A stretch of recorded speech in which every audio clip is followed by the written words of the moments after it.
All right, what's going on, guys? Welcome to another episode of Bro History. It's Henry Zamota and Danny Abdeljabbar. What's going on, man? How are you? Chilling, man. How about yourself? I can't complain. Before we get started into the main topic of today's show, I guess we should make the announcements that you probably already recognized. We've been doing some changes on the podcast, not really content-wise, but more so just aesthetically. Branding Wise. So you may have noticed we finally changed the logo or the album art at the very least. After about a month of us saying that we were going to do it the following episode. Yeah. I think we said that we were going to change, like, the album art was due the next episode for probably about 6 straight episodes. If you go back, we were like, hey guys, we're changing the art. We're really indecisive.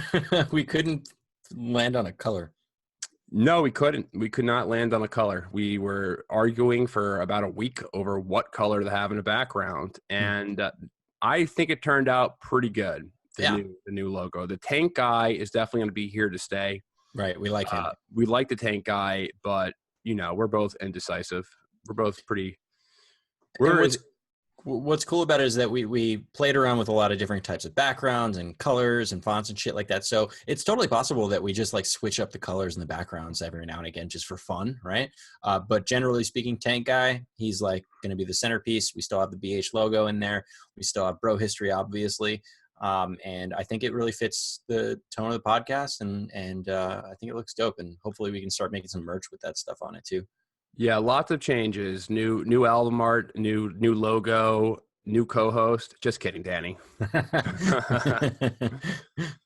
All right. Well, this episode is a long time coming. We've been talking about this for a fucking long time, and I'm so pumped, so excited to talk about it because it's one of the most ridiculous things, that's happening both, contemporarily, but it's got a really interesting and rich history. And of course, we're going to be talking today about the Toyota Wars, specifically pickup trucks in, warfare. So like with the rise of ISIS and fall of ISIS, depending on, who you're asking, we're seeing obviously this contemporary rise in media coverage and public awareness of all of these Toyota pickup trucks being used in these wars and in these battles. But the widespread use of like modified pickup trucks in the Middle East and in Africa has actually quite a long and interesting history. And I think its success has basically reshaped the strategies of warfare in the region. Yeah, and it's kind of funny over the past couple of years, when ISIS became a household name, everyone saw these pictures or these videos of these large lines of white brand new Toyota Hiluxes. Yep. And everyone was reporting like, the mainstream news outlets were reporting like, why do they have so many Toyotas? Whoa. Why is Toyota selling them arms and Toyota trucks? They have some explaining to do, right? What's Toyota doing with them ISIS? Why is Toyota selling ISIS? Well, we'll talk about use the warfare, and that was kind of like a weird take. It's a weird take because obviously Toyota is not selling ISIS trucks. No. There's not. ISIS isn't going in and saying, "Hey, Toyota of Wichita, Kansas, we'd like to buy 300 of your trucks." Sure. Let me show you. You want the deluxe model or what? No, it's just bare bones. It's just kind of very funny. It was like the mystery and how perplexed people were was I almost feel very disingenuous, but we'll get to that. Yeah. We'll get to that later because we want to first definitely. The evolution of how people started using, or how largely militias started using Toyota pickup trucks, or just any pickup truck rather than conventional tanks and armored vehicles. Right. Because I was actually talking to somebody in the military, and we were having this conversation. I was asking him about the Toyota trucks that a lot of these Salafist militant groups use in Syria and Iraq. And he said exact words was, I'd rather have one of those. I'd rather have a Toyota Hilux than a Humvee. Yeah, so, and it's true though. I mean, pickup trucks are super useful. I mean, right now, if you own a pickup truck, you probably have been hit up by all of your friends to like move or like grab some like ridiculous pleather couch that you found on Craigslist or some shit. But in the Middle East, if you have a pickup truck, chances are you're probably going to get roped into a civil war. You know how, yeah, instead of someone asking you to help them move, they're going to ask you to help them. Hey, Mohammed, Know. can you help me with this with this insurgency real quick? Yeah, can you help me with this insurgency? We're just going to go over to the nearby village and behead everyone there. We're going to need your truck to kill, any kind of police force that's stationed. So, yeah. But in all seriousness, though, I think a good place to start to talk about like these trucks, because when you see these pictures of like all of these trucks in battle, you think like, that sucks. Like a tank could totally crush that, and realistically, yes, they totally could. One-to-one combat, even probably 10-to-1 combat, tank could totally rip these trucks apart because they're not built for like tank warfare, but they're extremely effective, and there's a lot of really good reasons why. And I think in order to bring a lot of context to this conversation, I want to go back way far back to around 1917 to 1920s-ish, to the Russian Civil War, because I think this is where we start seeing like the first Toyota pickup trucks. I mean, they weren't Toyotas at all, but they were actually called tachankas. It's another T word. So we have these things called tachankas. They're light-wheeled carriage pulled by horses with like a heavy machine gun on the back, and they were used during that Russian Civil War. Primarily, they were really good for like good wide open spaces and low troop densities. So basically what they were doing was they were taking these like civilian horse-drawn carts and putting a gun on it, right? It was literally that simple. And actually the ones that survived were converted back to civilian carts, which is pretty cool. So up to like 4 of these horses would pull this carriage, and you get that much 4 horsepower. You can keep up with the rest of the cavalry, which was really important because speed is very important, right? Being able to move things around. It was like very popular on the Eastern Front of World War I, and probably were in greatest use during that Russian Civil War, just right after. So like I said before, these battles, I think they were fought in these really wide open spaces that had low troop densities, which made them kind of like an ideal weapon for these conflicts. And this is kind of before like widespread use of tanks and cars and stuff like that on the battlefield. There plenty of people had carts. It was easy to make them, and it was easy to move around heavy weaponry with these things. Yeah, and that's important to point out. So Russia on the Eastern Front, even if you look at World War I, if you look at the Eastern Front War versus the Western Front War, they're totally different wars. The Western Front is like the World War I that we all know. Trench warfare, stalemates, gas attacks. I mean, there's gas also on the Eastern Front, but just really brutal stalemates, no man's land, just terrible. Eastern Front was a lot more mobile, and that's because Russia, I mean, that the war was primarily fought in the eastern part of Germany, but Russia's fucking huge. Like Russia's huge, has a lot of space. I mean, if you look at the accounts in World War II, when German soldiers were invading the Eastern Front, I mean, they would just walk and cover. They would have to cover miles and miles and miles and miles and miles before they even see anybody. Before they ran into a village. So of course, having something comparable to right now, what we, a mobile unit, would be really useful in that type of warfare. Definitely. And I think that basically the play was to like take advantage of the speed of the horse-drawn carriage and surprise the enemy. So what they would do is they would mount like a gun to the back, and then they would basically run in with some cavalry, and they'd have just regular cavalry with their guns and like one dude on it, and they would set up a really good position really quickly to open fire, and then they would just overwhelm the enemies without them giving them enough time to even really react to it. So being able to move in really fast, hit a lot of people. It also was able to transport some light infantry. So like you want to put some boots on the ground, throw them in the tachanka. We'll get them over there real fast, and now we've got a mobile gun and 4 guys wherever we need them really quickly.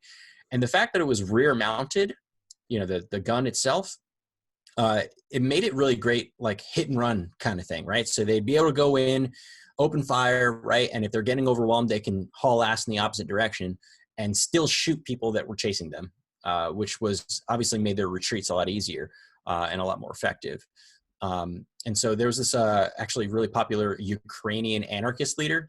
His name is, let me look this up, hold on. Nestor Makhno.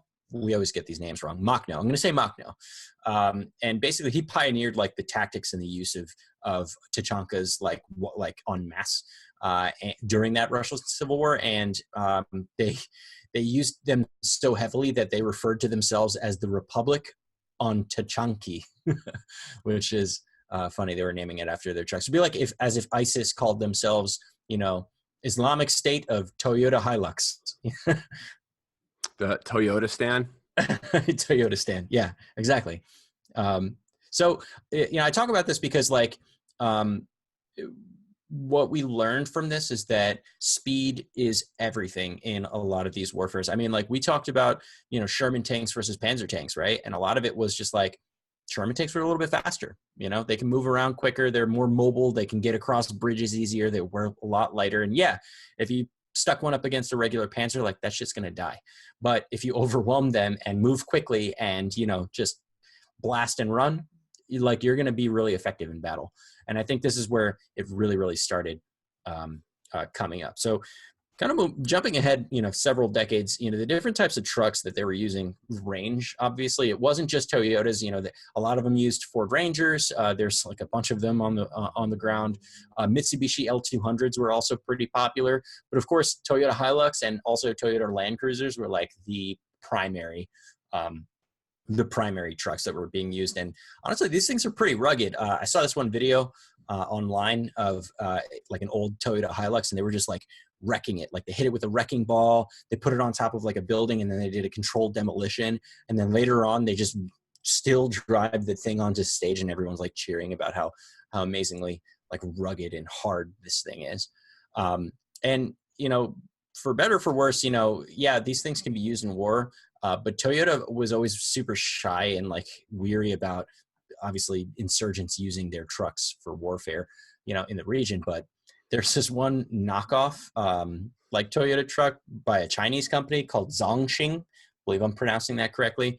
And they were literally used like not directly selling to insurgents, but they knew that they were being bought by the insurgents, and they were using the fact that that their trucks were in war as like a marketing play, and they were marketing themselves as like tough enough for war, like on purpose, which I think is absolutely ridiculous. I mean, hey, it is a pretty good endorsement. So your truck, even Toyota, I'm sure there's some people in the marketing department who are like, well, it's not great that ISIS is using our trucks, but it does show that our trucks are pretty damn durable. They can last in the sun. And if you want to go on an off-roading trip, buy yourself a Toyota. Buy yourself a Toyota. What it kind of reminds me of is, do you watch Always Sunny in Philadelphia? Yeah, of course. So there's an episode where Frank, he starts a soda company called Wolf Cola, mm-hmm. and he thought that he was sponsoring Boca Raton, Florida. Like he thought he had some sponsorship there, and it ended up being Boko Haram. And their commercial came out, and he's like, yeah, I think that's how the story goes. And like Boko Haram ended up being their sponsor for Wolf Cola, and they had a commercial. And like there was like a CNN clip of Boko Haram coming in and like taking over a village and rounding up people, and then they like take out they start to take out a wolf soda. I mean, it's sometimes it's good marketing. You need anything you can get to show off, how tough and hard your trucks are. And while I think that some of these trucks might be totally battle hardened, they didn't come off the assembly line that way. Sometimes you need a little something to help you win the war. You know what I mean? Like what? Well, guys, love is war and sex is a battle. So why not arm your little truck downstairs with the performance enhancing 50 caliber machine gun that comes in a chewable pill? Of course, I'm talking about Blue Chew. That's bluechew.com. that's blue, like the color blue itself. Blue Chew is the first chewable armed with the same FDA-approved active ingredients as Viagra and Cialis, so you know they pack a punch. And you can take them anytime, so day and night, even on a full stomach. And since they're chewable, they work up to twice as fast as a pill that you swallow. Now, Blue Chew. So, all right, I got a funny story about Blue Chew. Well, about just the whole Cialis and Viagra market. So it's really embarrassing to get Viagra at a pharmacy, and I'm telling you from personal experience. So I got a prescription of Cialis once, and it was embarrassing in itself to talk to my doctor about it, but I got it anyway. I was like 25 years old, and when I went to the pharmacy, the pharmacist was very attractive, and it was just, I was mortified from the entire experience. Go and figure. I was just like, fuck, this sucks so much. And then like the girl behind me was super attractive as well. It was just not a fun experience getting it, and my insurance didn't even pay for it. It was a shitty situation. And I really wish I knew about Blue Chew at that time, because I would have signed up right away. And it's an awesome thing that's really helped my sex life, and I think that you guys should try it too. I think that you should definitely do it, because if your girlfriend, wife, significant other, anything, any partner, I think they'll really enjoy it as well. It's improved my sex life, and you should improve it. Probably improve yours. Right. I mean, if you can benefit from that extra function, or like a little bit more confidence in bed, then Blue Chew is like the fast and easy way to enhance that performance. So obviously most guys talk a good game, but Blue Chew actually helps you follow through. So Blue Chew is actually prescribed online, which is, to your point, really, really important. You don't have to go to a doctor's visit.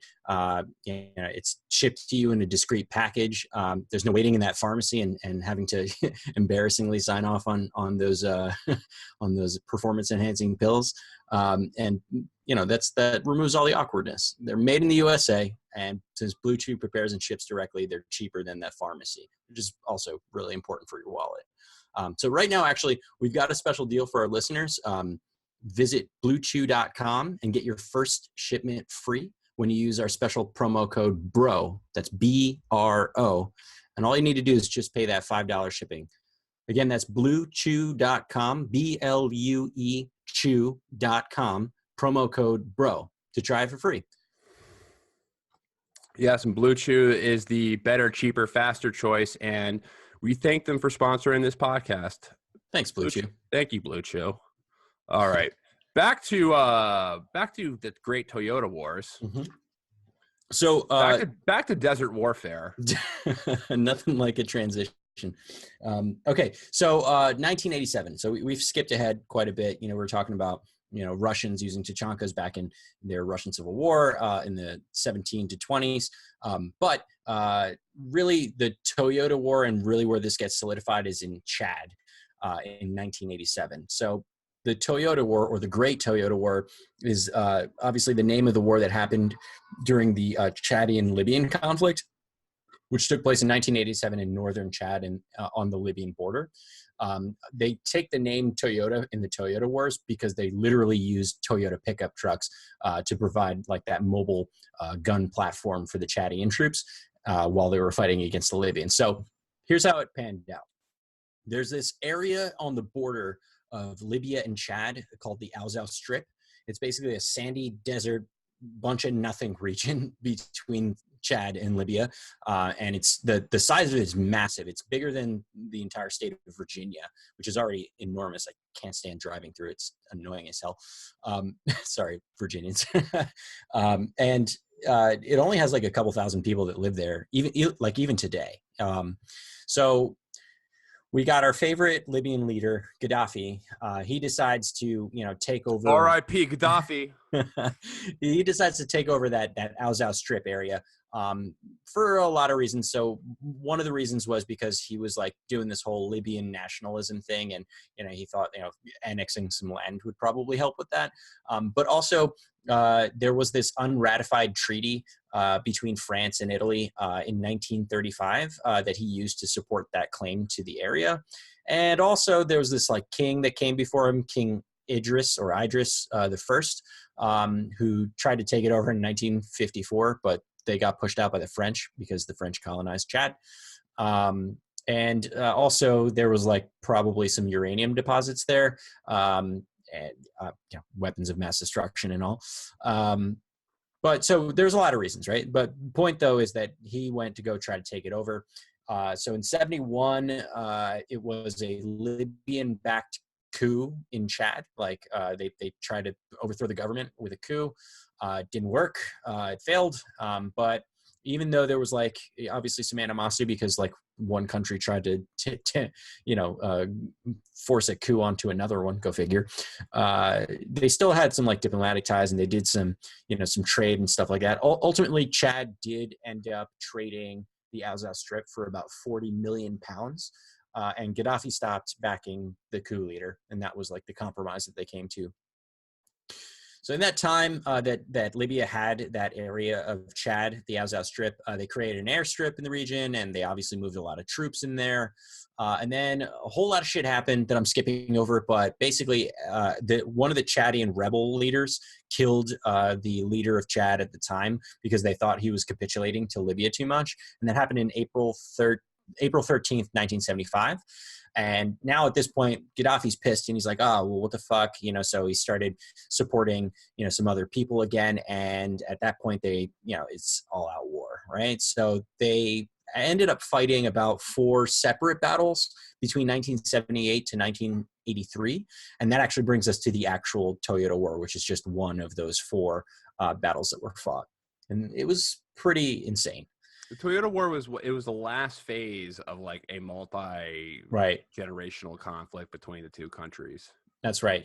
Like I said, they had been fighting different skirmishes and battles from like 78 to 83. And this one was like the big one that basically put the nail in the coffin in that conflict for all intents and purposes. It's the only one that anyone really talks about, hence the name Toyota Wars, but it's the one that solidified and ended it. And who was a big player in that, who kind of got humiliated? Haftar. He was Khalifa Haftar was a big part of that. He ended up getting, I think he was captured, but in that war, he lost some battles, and he eventually became a POW, and from there ended up as like a CIA asset. Mm-hmm. CIA got it into him. That's like where all these comparisons come about Haftar being connected with the CIA.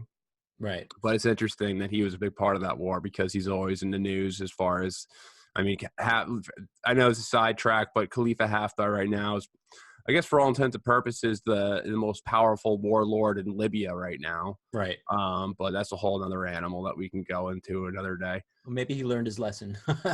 But this was a crazy ass battle, the Great Toyota War. So to set the stage a little bit, the Libyan forces at the time had about 8,000 men, like 300 tanks, 60 aircraft, including helicopters, and all the bullets and rockets and random shit that you can buy, for war, right? Gaddafi was real big on pumping his military because clearly he was compensating for something.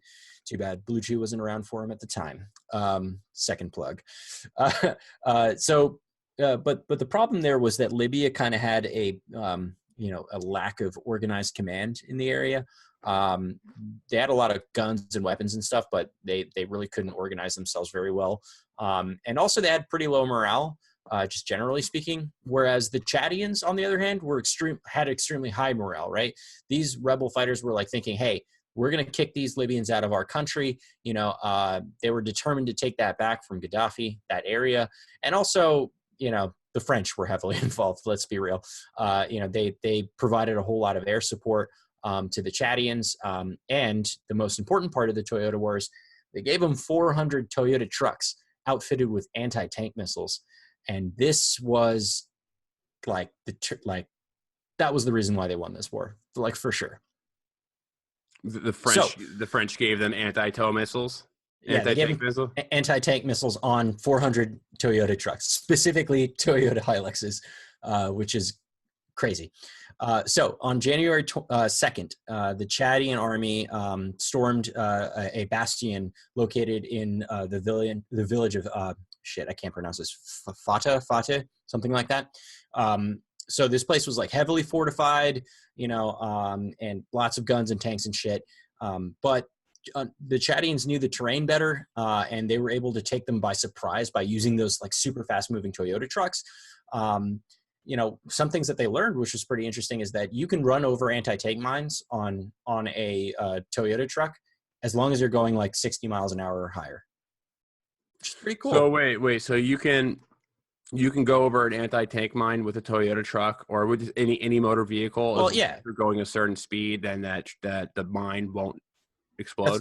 That's right, and tanks can't go that fast. And also, is it like a weight thing? It's both weight and speed, right? So like obviously a Toyota truck, even when mounted with a giant like 50 caliber gun or anti-tank missile, still weighs a hell of a lot less than a tank. And because they're using like wheels instead of tracks, the surface area that it's covering at any one point in time is smaller, right? And the fact that it's moving super quick, it just passes right over it. Bomb doesn't even have a chance to think about like blowing up. Now we're talking about anti-tank like mines, not like IEDs. IEDs are a different story. IEDs can blow up anything, and they're also pretty shittily made. So sometimes they just don't blow up at all.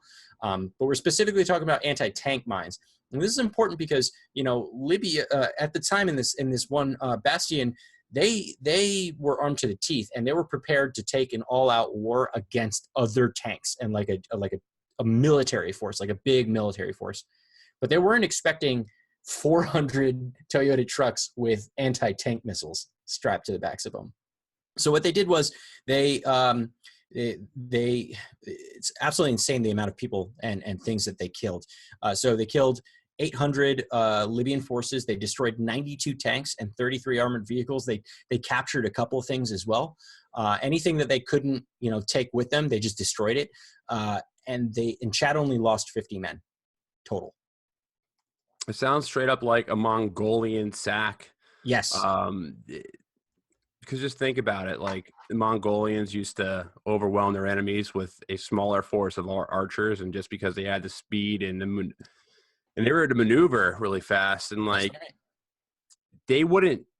It's crazy because what I've seen about like the battles when the Mongolian Empire was expanding, they didn't like lose anyone. Like they didn't have any casualties. It would just be crazy shit where they would just slaughter an entire army or an entire regiment without really losing anything.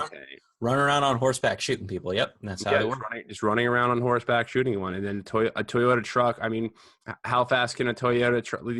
How fast are these trucks moving? Like, I mean, pretty damn fast. Over 60 miles per hour if they're not exploding anti-tank mines. So, I mean, that's right. At some point, you would think it'd be too fast for someone to get a shot at a tank with a gun mounted on the back, but. Well, so what they would do is they could run and gun. That's a possibility, but it was more about like getting to where you need to be to get to a good vantage point, setting up, and then again, a lot of these trucks had anti-tank missiles on them. So what they would do is they would run in really fast before anyone had a chance to like realize that they were there, get to a good spot, load up those missiles, and just open fire on tanks. Before if you ever seen a tank like the turret move, they move extremely slowly. Like crawling from side to side, and by the time they would like line up a shot, you can hear the tank. It's a classic movie sound. Like, yeah, it's like but you have the sound gives you time to prepare. Well, I mean, the thing is that they would set up a good vantage point and then open fire. By the time the tank was ready to line up a shot, they'd already been hit several times by anti-tank missiles, and that's really what made them successful. Now, this pissed off Gaddafi to no end, right? So he was like, well, that's crazy. How did 400 like Toyota trucks destroy my giant army and beat back a bunch of shit and take over this bastion? So obviously Libya decided to retaliate, and they bombed a city, Eritane, something like that, in Chad, uh, as a response. But they kind of fucked up there because that fell below the 16th parallel, which was an agreed upon demarcation line in the conflict, which basically means like, do not attack anything below this area, right? That was just like the agreement. And so the French were like, all right, well, fuck you guys then. So they bombed the shit out of Libya, and specifically they bombed the shit out of their radar systems. So at this point, now they're flying blind, all of Libya, right? Like they cannot see what's going on in the conflict. They can't defend against additional French strikes. And, you know, it made it a hell of a lot easier for these Toyota trucks to move around undetected. And another thing that they did, so there was a second battle that came after this at that Libyan airfield that they had constructed when they purchased it from Chad on the Azov Strip. They had 5,000 Libyan soldiers, tanks, anti-tank mines, like all the same shit, heavily fortified. And they thought, they're not going to take this over. Like, we got this. But of course, Chadians proved them wrong. They were able to actually drive along the wadis or the valleys and like hide themselves and then pop out by surprise and be like, hey, we got you. Ha. And then just totally blow their shit up. And as a bunch of Libyans were retreating, they had encircled the airfield, and these trucks were coming up. And a lot of these Libyan soldiers thought that some of these trucks were actually like Libyan reinforcements, but they weren't. They were Chadian Toyota trucks, so they got wrecked as well. All in all, they absolutely crushed a far superior force, mostly because they had the mobility, they had the element of surprise, and they had like a good, you know, causes day, you know, like a reason to go to war. You know, they had high morale. They thought they were fighting to get their country back, you know. And they had the right environment. I mean, that's why, Right. that's how Toyota trucks become valuable on the battlefield. You know, if the whole point of this is that desert warfare is a great environment for this type of this unit, this makeshift unit. It's just Libya, Northern Africa is humongous. It's Right. just wide open desert. It's even bigger. Like when you look at Africa, like the way that a Mercator map, like what we most of us look at, it's Mm-hmm. even bigger than what you see on a map. It's just Right. miles and miles and miles and miles and miles and miles and miles and miles of desert. Right. You The Azaz absolutely, Strip is bigger than Virginia, you know? yeah, you absolutely need something that can move fast. Right. And it's not just you know, Libya. It's not, the Toyota Wars weren't the only place, the No, only conflict to use them. They were using them in Afghanistan. that's right.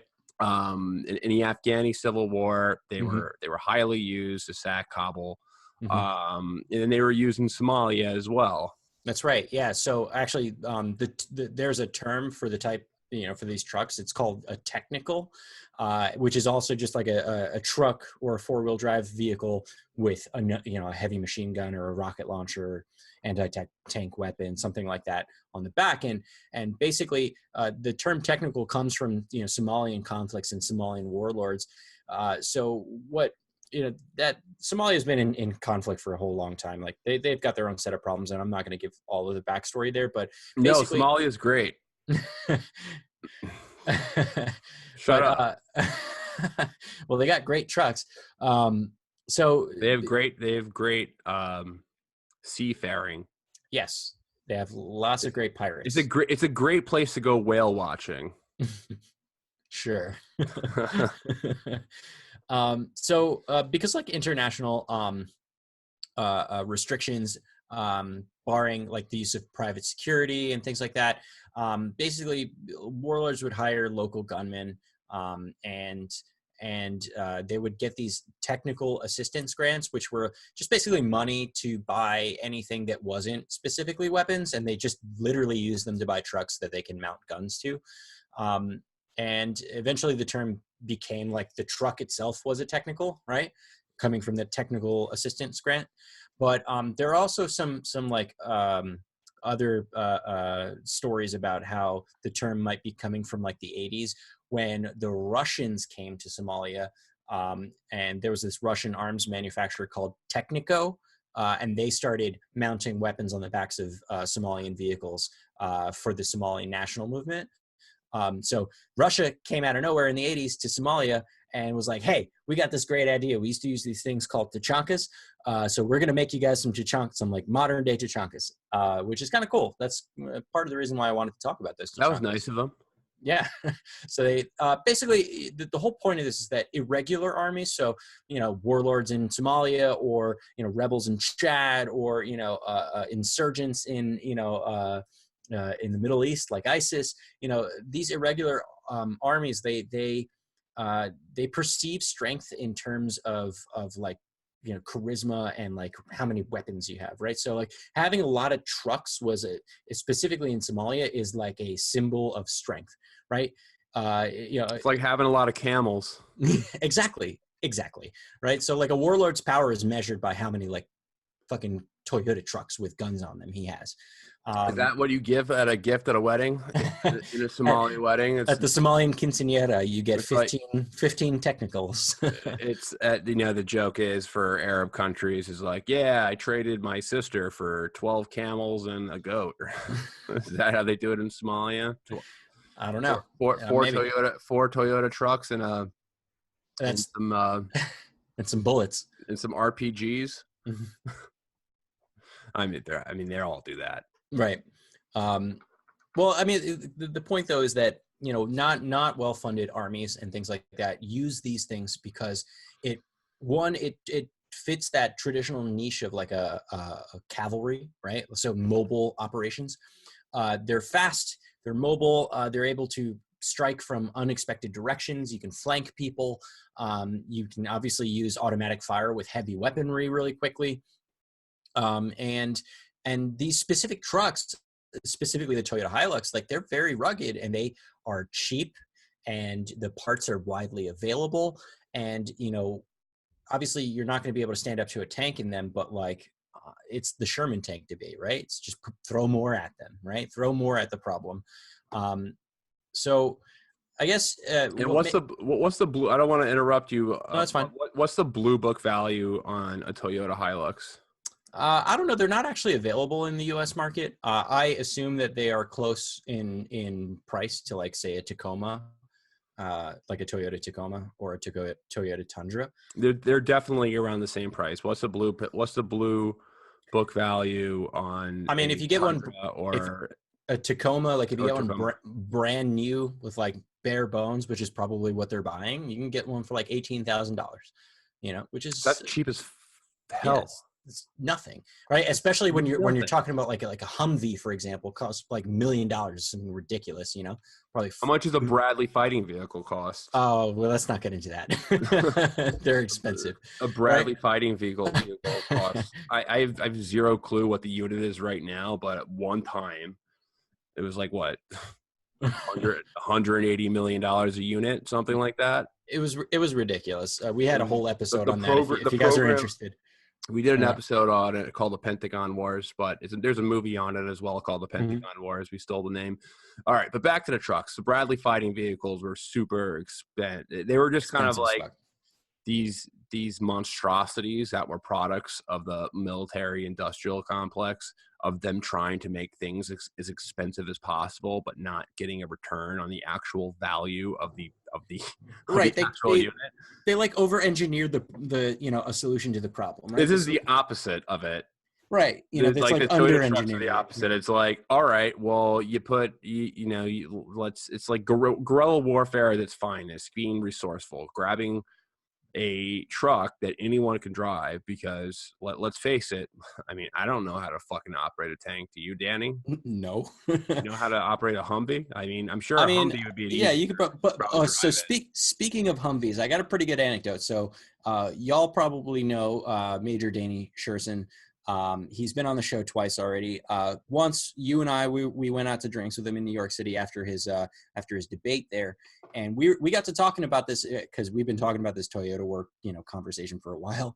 And he told me that, in his time there, that sometimes the insurgents would like take over a base or something like that. and they would get their hands on Humvees or other, military equipment, and they just don't want them. They don't they don't really use them for a couple of reasons, because they're fucking expensive. You can't get parts for them easily. The fuel for them is expensive. They have shitty gas mileage, and yeah, they're armed to the teeth. And yeah, if you shoot at them with like small arms fire, you're going to be safe.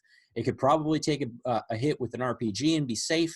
But honestly, it's not practical for what they want, for like the type of fighting style that they had. And so Danny told me that they would often use them as armored suicide bombs, right? So they would load it up with as much explosive as possible and just drive it into, like a base or something like that, and just blow it up. Because like, what are you going to do when a Humvee's coming at you, right? Like if it was a regular Toyota truck, like they can like disable it.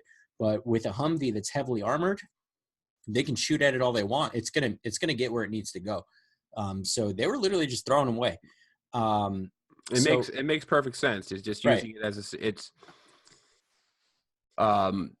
there's no way that they can get the parts unless someone is explicitly selling them the parts. That's right. I'm sure. I mean, there would be people, but it would be too. It's too difficult. Too difficult to sell Humvee parts to a militia. Like I don't think you would be able to do that long term and not get caught. And just like there's so many parts as well. Right. So much easier. It's so much easier. And it's expensive and like a whole slew of problems. It's a mess. Even if you're doing it in a malicious manner, if you're doing it covertly to arm a rebel group in a way that would be frowned upon, which we're going to get to. That seems like a big ordeal, and it's just much easier to give them a good old fashioned truck, because all you need is one unit. And the parts are all you need is about 100 of them. But I mean, it's pretty easy to come by. It's way easier to get 100 of them than probably 100 of the parts that you would get from a Humvee. I don't know. I don't really know that much about Humvees, so I can't tell you how many parts they would need or what the daily maintenance takes. I can imagine it's not. I figure the tires are fucking expensive. Yeah. But I mean, to recap, like mobility and speed was really, really important, obviously, in this type of warfare for these irregular armies. And actually what we found through these conflicts in the Middle East, including, US conflicts there too, is that, the gains that you get from like treaded vehicles, so like tanks and stuff that have tracks, isn't really that much better. Like off-road, like Toyota trucks or just any 4x4 vehicle works just as good in the desert, like in the middle of nowhere, as a treaded tank, and they can drive faster and they can drive farther than tanks. And also, it's a car, so if you're riding through the streets of Idlib or some shit, it's way fucking easier to drive a Toyota truck than it is to drive a tank or like a Bradley fighting vehicle. They're smaller, they're faster, they're nimbler. Like the roads are literally made for that type of vehicle. So and they can go off road too. Exactly. So it's there, and then they're so modular too, right? Like all you need is a Toyota truck, some steel, a guy that knows how to weld, and a gun, and you've got yourself like a dope fighting vehicle, right? Like that's literally all you need. I saw some dope videos of like, some I forget exactly who I was looking at, so I'm gonna have to go back and look at that. But some folks out in the Arab areas, and they modified a Toyota truck, and they made a makeshift tank.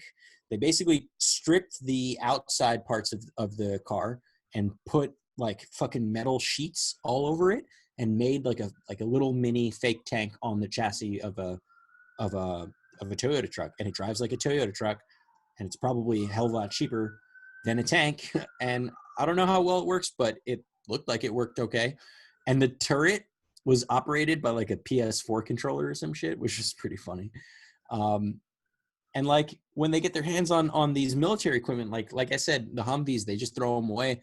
But if they get their hands on like, say, like a Bradley fighting vehicle or like some Russian made shit, they literally just cut the gun off of the vehicle and put it on a Toyota truck instead of using the vehicle itself, because it's cheaper and it's easier.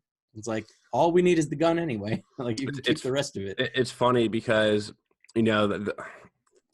I'm pretty sure those guys who are operating the S-300s from in Syria in the Syrian army, I'm sure they're still training. They're using the radar system, and just not to go like too off tangent, just to tell you guys who may be new to the show what we're talking about. The S-300 missile system is a system that came in. It's a really advanced missile system from Russia that the Syrian army purchased at the end of last year, and it's basically the cream of the crop. There's a better model, the S-400, but the S-300 still holds its own, and it's a really, really good SAM system, which is a surface to air missile system, and it takes months to train on these systems. It takes months. Like, yeah, these rockets can go at what speed? Like Mach 6 or something, Mach 7? Fast as hell. Not faster than that, like Mach 8.5 or something like that. I mean, that's exact numbers. It's like as fast as something human made can actually go. Like, right. It's outflying air. It's outpacing airplanes, like even by a lot, by 5 times as much. But I mean, those types of weapon systems take a really long time to train on.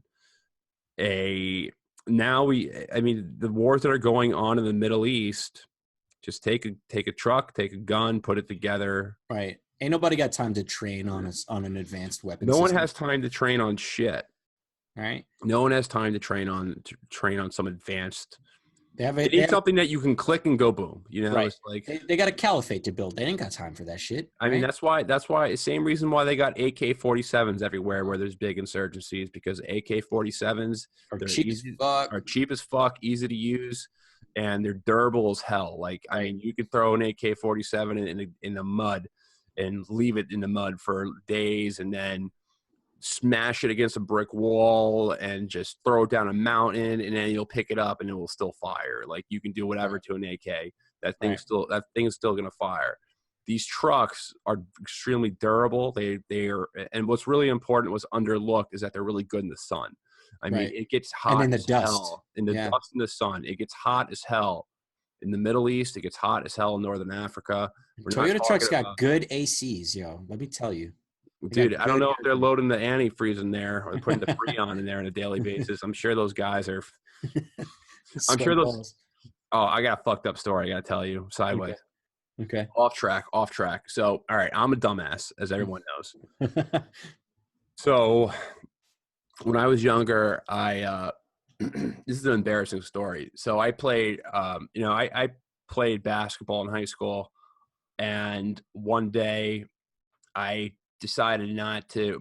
I had to go somewhere after a basketball game, and instead of going home with my team, like on the bus with my team bus, my mom picked me up because we were going on. I forgot where we were going, and my mom left. She finds out I put this in there, she'll kill me. My mom left Freon antifreeze in the passenger seat in a bottle because she was changing it, and I grabbed it and I chugged it right after a basketball game. I was just really thirsty. What did it taste like? Well, I knew instantly it was poison when I drank it, and I made myself. I'm like, Mom, I just drank antifreeze.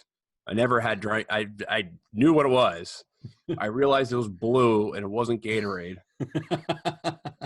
And I went to the hospital. I didn't get sick. I threw up. I made myself throw up outside the car. I went to the hospital. I stayed overnight.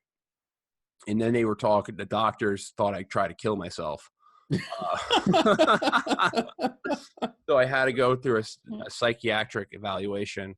They were like, so how long have you been feeling this way? I was like, no, I'm just thirsty.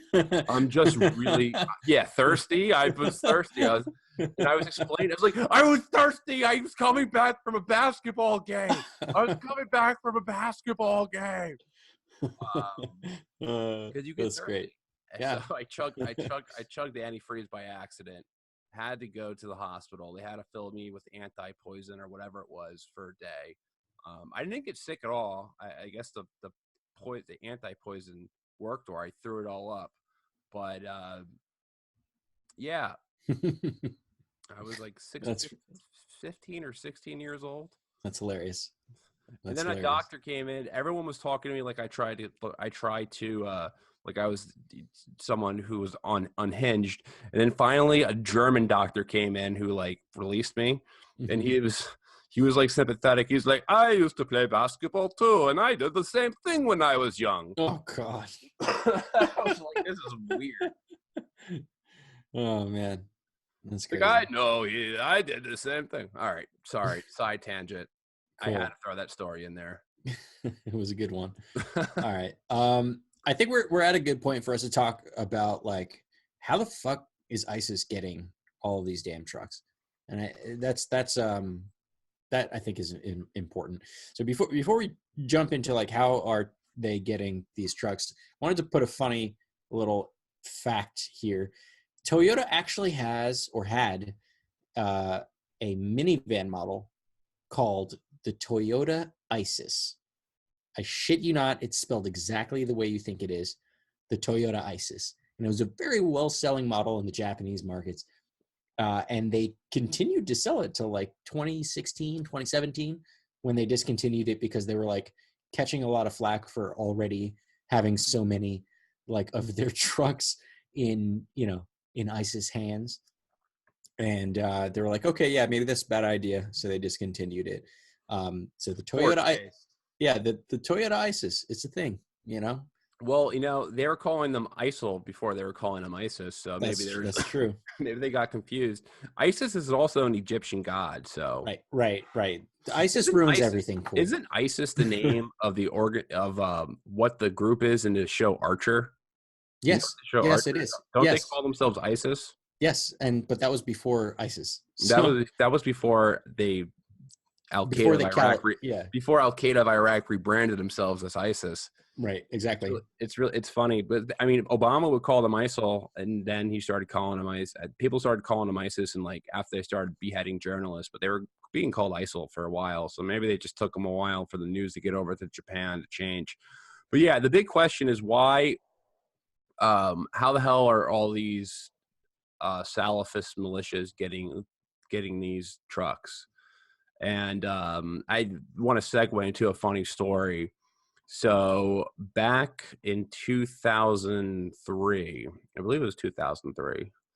So a guy from Texas, 2013. 2013, excuse me. Mm-hmm. So a Texas plumber, he sold his F-250 pickup truck. A Ford. It was a Ford truck, but same thing, durable truck. It's a pickup truck. Built Ford tough, yeah. He sells it to an auto dealer in Houston. And this truck, it ends up in Aleppo a year later.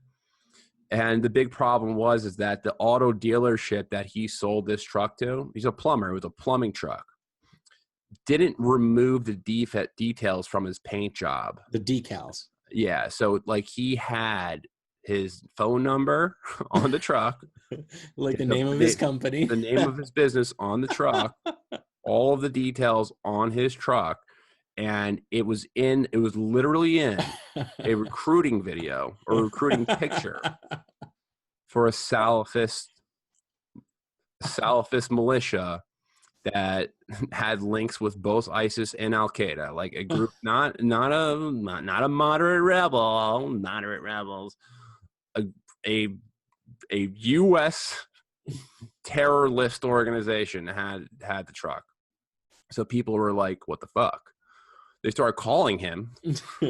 Are you a terrorist, Mike? The guy is called the Mark 1 lawsuit. Look it up. Like all the details are online. Well, not all the details, but a good chunk of it's online. People started calling this guy, and they were like, "Hey, you sold your truck to ISIS? What the hell is the matter with you? Like, you traitor."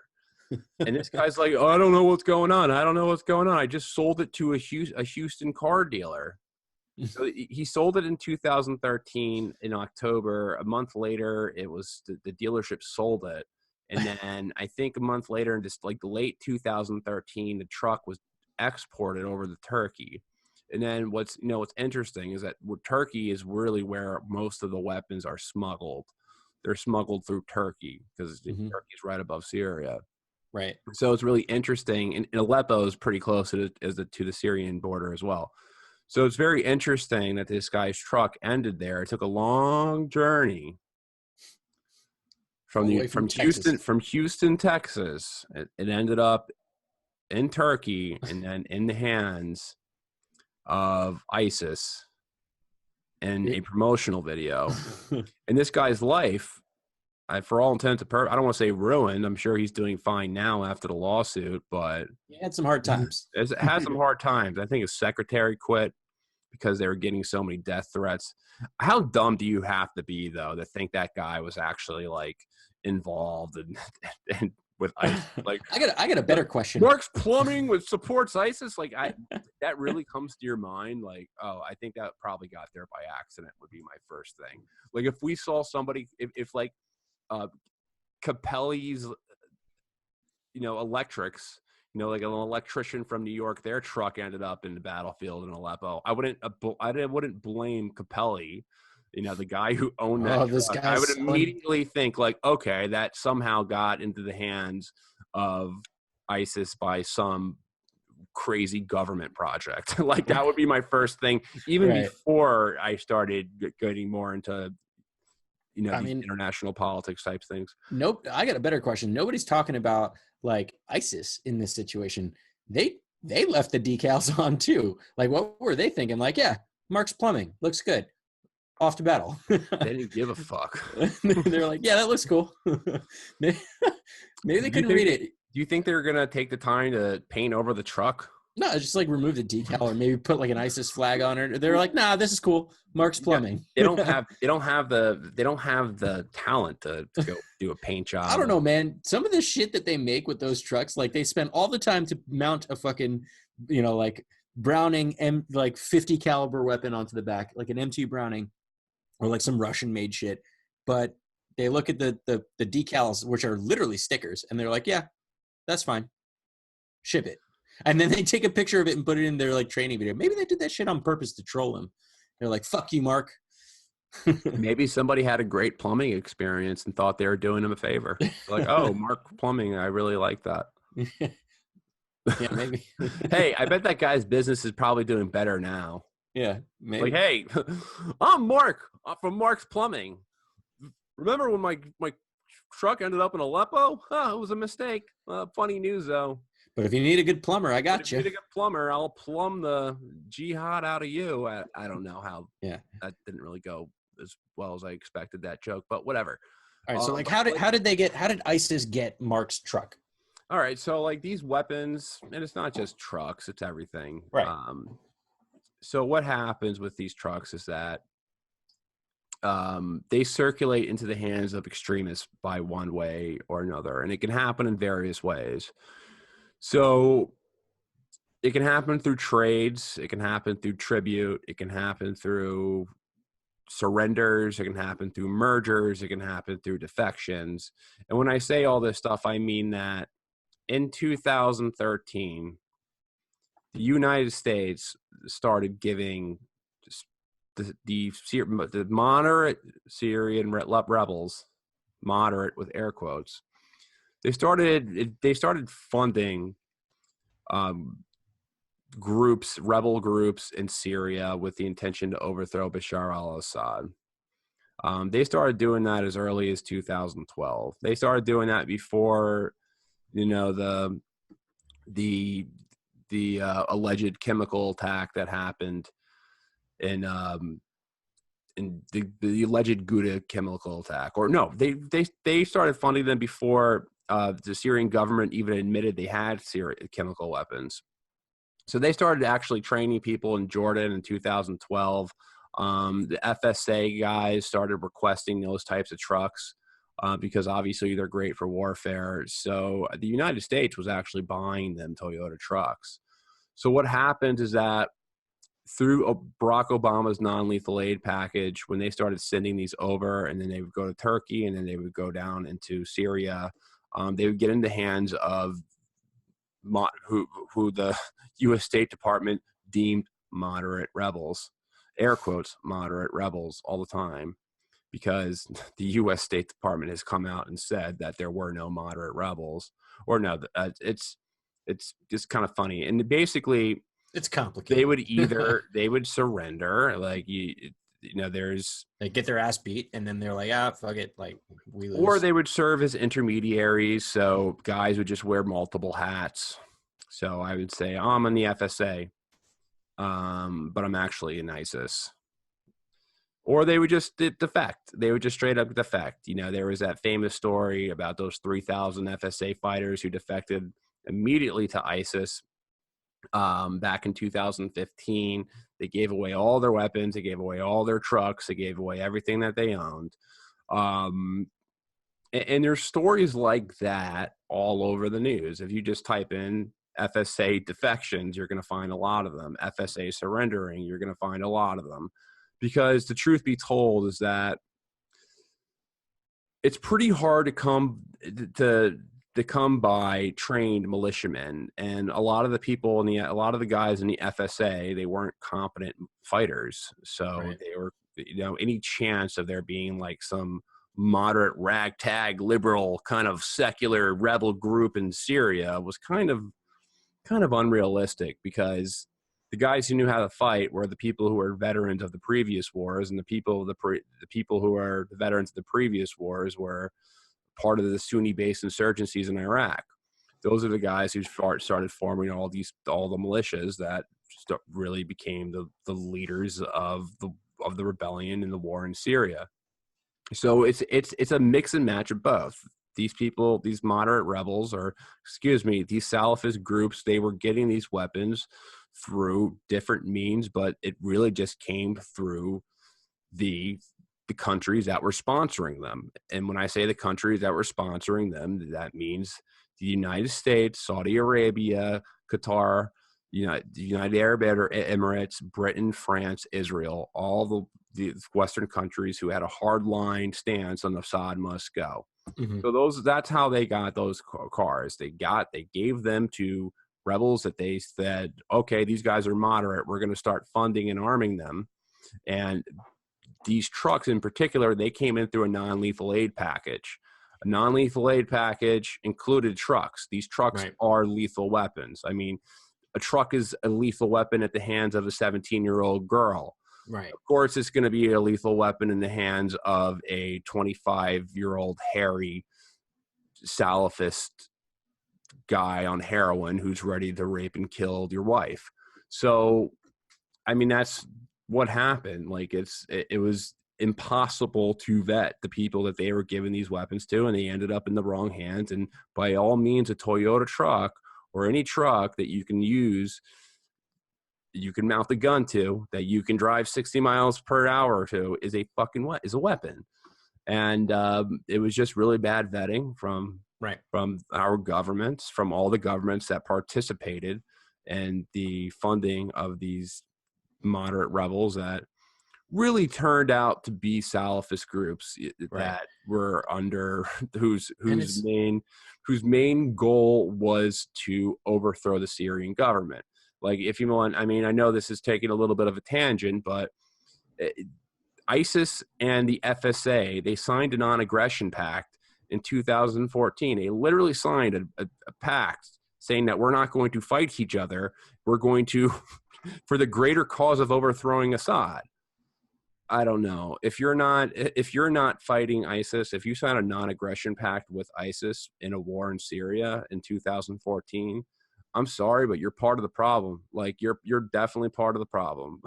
For sure. And I think what makes it really difficult is that, like, especially for the folks that were, kind of hiding, like the wolves in sheep's clothing, so to speak, among the quote moderate rebels, it's really hard to figure out which ones were like the actual ISIS and which ones weren't.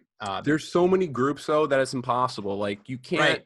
So what I'm saying is that, like, so when Toyota was catching a lot of flack about having so many goddamn trucks in ISIS hands, they actually submitted to U.S. Treasury Department's inquiries about like their selling practices, because it was assumed that they were just selling ISIS directly Toyotas, and they gave it to them, and the U.S. Treasury Department found that there was no like wrongdoing there, and that their practices were good, and probably a lot better than than the State Departments in terms of like how they sell their trucks.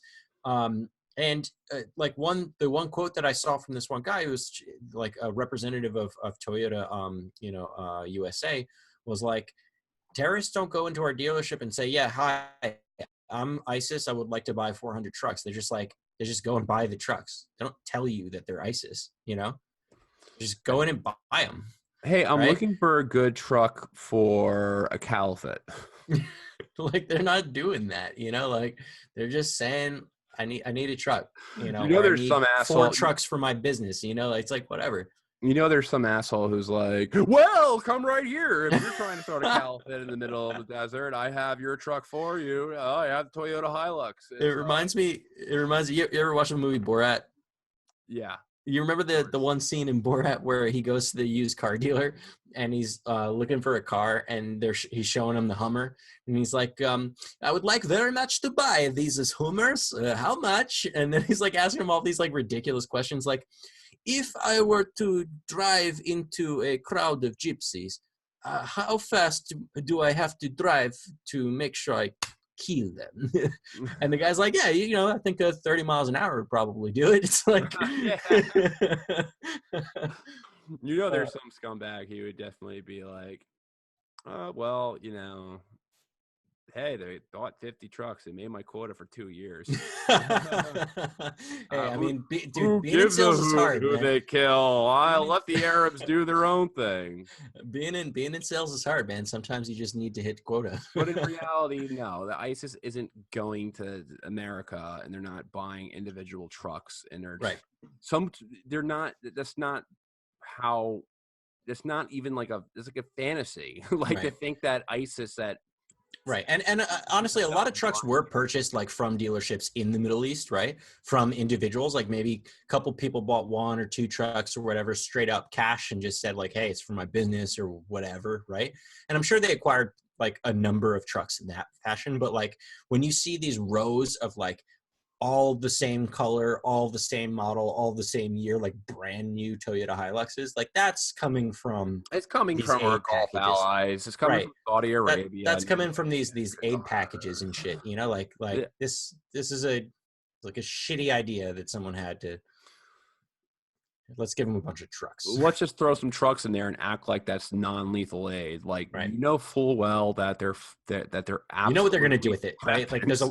Right, they're gonna. Well, you know what they're gonna do with it. There's a long history of mounting guns to trucks, right? Like we just talked about several instances of it. There was the ones in Chad, in Somalia, and if we want to go as far back as the Russian Civil War, you know, in the 1920s, like that's what people do with these things. You know, like, when the FSA first told the U.S. that they wanted those trucks, they were like, "Yeah, we want those trucks. We saw how great they were in Afghanistan." Like they told them what they okay, like okay. So you mean you're not just using the trucks to drive your grandmother to help your buddy move, to help your buddies move? No. I meant we want the trucks to help our buddies move and maybe build hospital.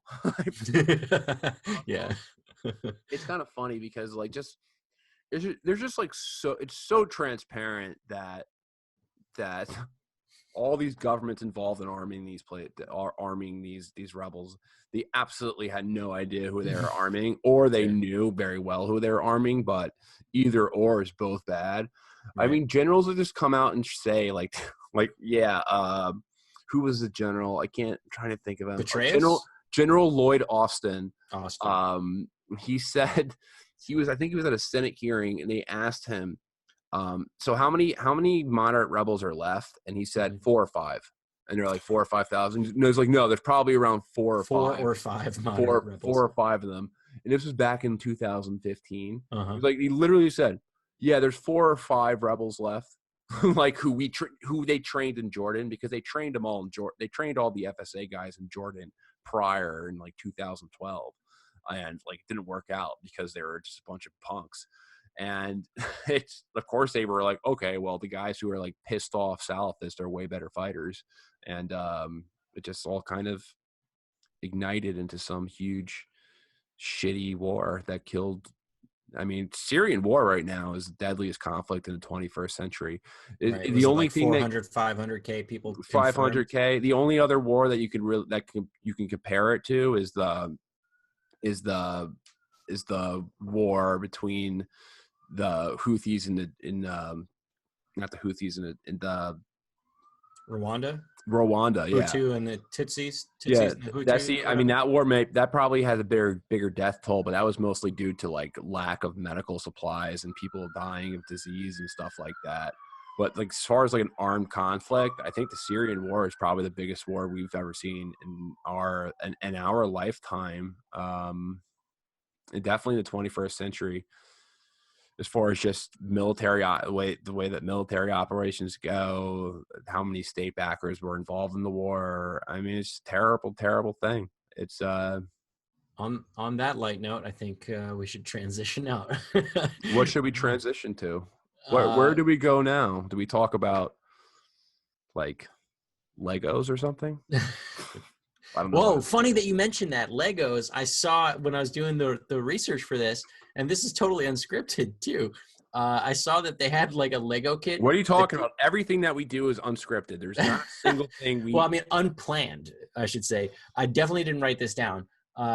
There was like a Lego kit that people are using. Like it's like little terrorist Lego guy on a truck, on a little Toyota Tacoma with a gun on the back.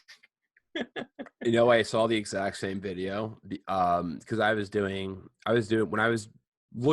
for YouTube videos of anything that would provide good information, just like anything that would give it just a tad bit of information. Everything was really stupid. Right. Every single video that popped up on YouTube was from CNN or most mainstream outlets, and they all had the same type of line. Where is ISIS getting these trucks? Whoa, Stephen Colbert had a segment on it, on the Mark Plumbing dude. He was like, whoa, you're selling your truck to ISIS? Ah, ha, ha, ha, ha. Like they didn't, none of them had a good story or explained or brought any substance into what was going on. They just asked Toyota, why? Toyota has some explaining to do how all these Salafist militias have their trucks. It's crazy. That was every single story that came out of the mainstream news.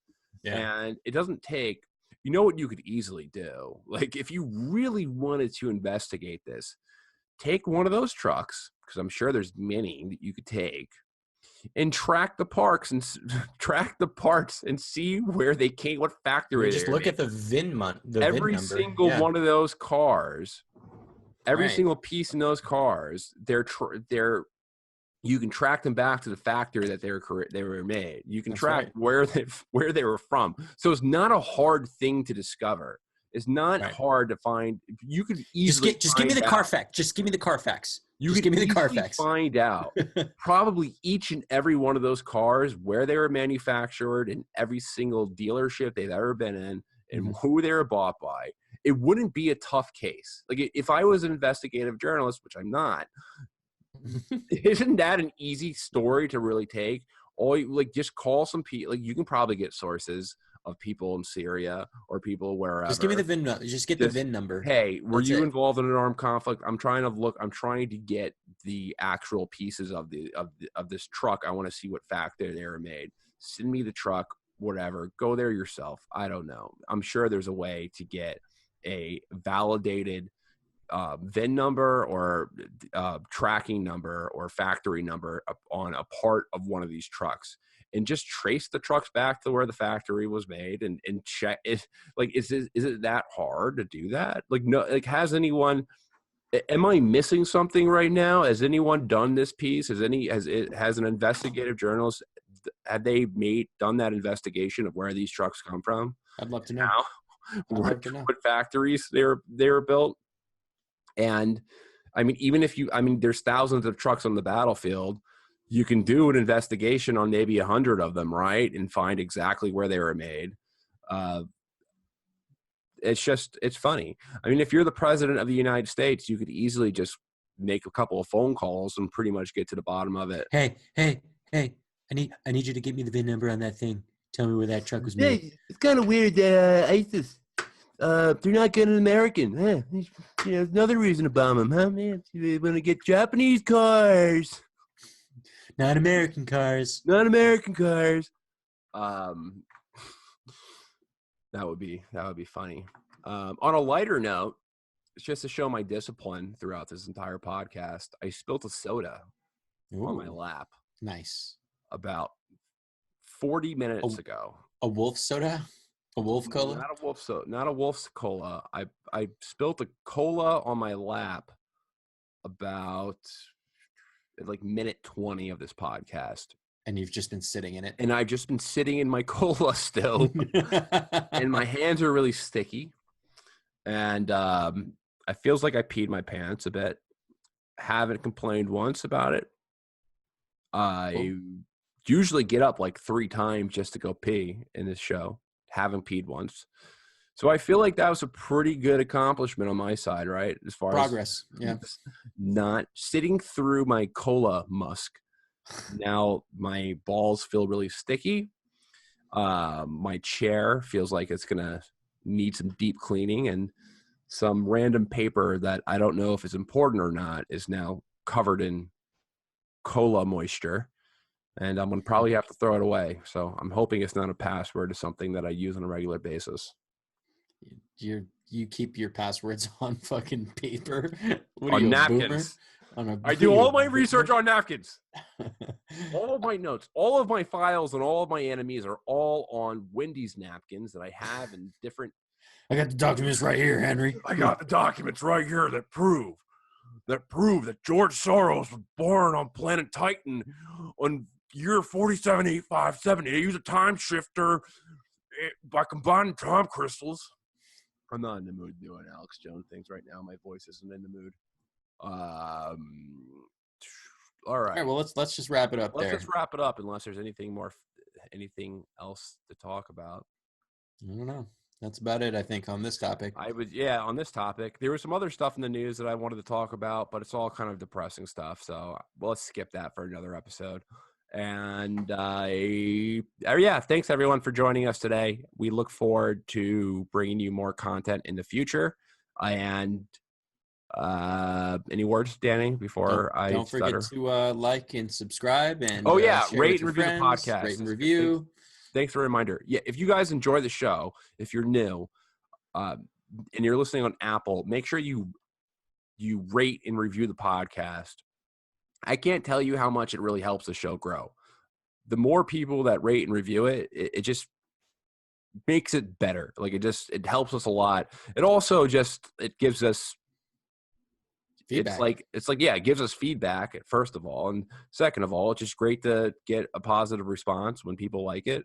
So rate and review the podcast. It really does help us out a lot. And that's all I really have to say about that. All right.